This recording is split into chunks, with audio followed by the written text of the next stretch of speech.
ஒரு வலிப்பு ஒரு வாழ்க்கையின் முடிவல்ல, அது ஒரு புதிய தொடக்கம். இந்த 21 வயது வாலிபனுக்கு அம்மாவின் சிரிப்பு, எதிர்காலத்தின் கனவு வழக்கம் போல் கிளம்பிச் சென்றான்.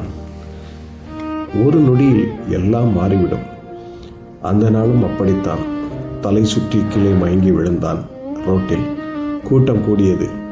அவன் கண் முழித்து திரும்பி பார்த்தபோது அவன் முன் அம்மாவும் அப்பாவும் பக்கத்தில் மருத்துவமனையில். அம்மாவின் கண்ணீர், அப்பாவின் பயம்.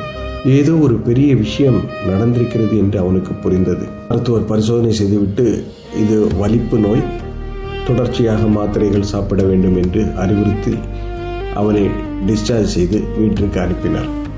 அந்த இரவு அவனால் தூங்க முடியவில்லை. மறுநாள் மருத்துவமனைக்கு சென்றான் மருத்துவரை பார்ப்பதற்கு. அந்த மருத்துவமனையில் ஒரு மனிதரை சந்தித்தான். அவர் மருத்துவர் அல்ல, அவனுக்கு தேவையான மருந்தை விட ஒரு பெரிய நம்பிக்கையை கொடுத்தார். தம்பி, இன்று உனக்கு இது பெரிய பிரச்சனை போல தெரிகிறது.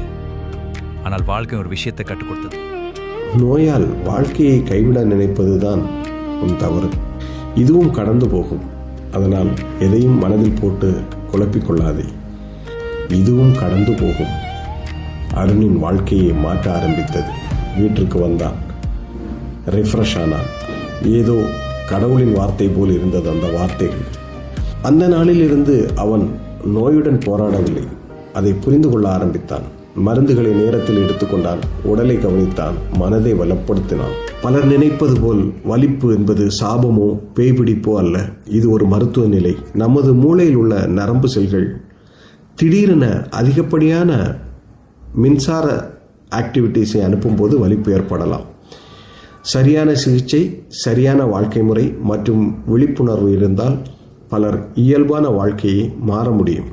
The more you chase everyone, the more you lose yourself.